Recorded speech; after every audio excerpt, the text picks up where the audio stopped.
reported today in The Verge. Sonos Google feud is really about platform power. Yesterday, Sonos filed 2 lawsuits against Google over its wireless speaker tech. The company alleges that Google infringed on patents for syncing a group of speakers over a local network, an idea that Sonos pioneered before Google followed up with products like the Home and Home Mini. It's not the first time Sonos has filed a lawsuit over patent infringement. But patents don't look like the heart of the issue here. The real fight with Google is about monopolies and modern computing, and a world where a few huge companies run lockdown ecosystems and can simply consume their competition. Big companies copying smaller ones is nothing new. Plenty of startups like Sonos have innovative ideas, only to see larger competitors launch similar products at cheaper prices. Sometimes these tactics are illegal, either because the design directly infringes on a patent or copyright, or because the big companies' tactics rise to the level of antitrust violations. Sometimes, the companies are simply out of luck. Fashion designers get ripped off constantly, for example, and it's often completely legal. Google has obviously denied the accusations, saying it's prepared to defend its products in court.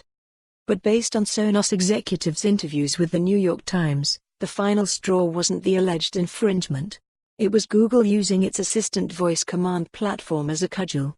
Voice commands have become a standard feature on speakers, and Google Assistant is one of the most ubiquitous. While the company offers a free software development kit, it's restricted to non-commercial use. That gives Google a lot of power over hardware makers, and Google may have used it to retaliate against Sonos. One anecdote suggests Google set stricter terms for using Assistant, for example, after receiving complaints about the patents. Google has financial stakes in basically every level of computing systems like smart speakers. It makes hardware to put in people's homes, just like Sonos.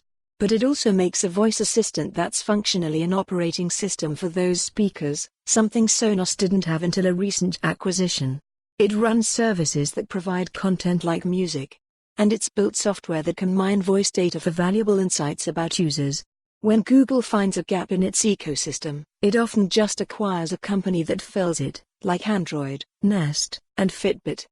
That means Sonos isn't just going up against a bigger company with more resources, it's playing on a field operated by its biggest competitors that can use that influence to quietly scuttle useful new features. According to The Times, Sonos wanted to roll out simultaneous support for Google Assistant and Amazon Alexa, an extra feature that would justify a higher price and set Sonos apart. But Google and Amazon are for more on this story. Visit the news article link.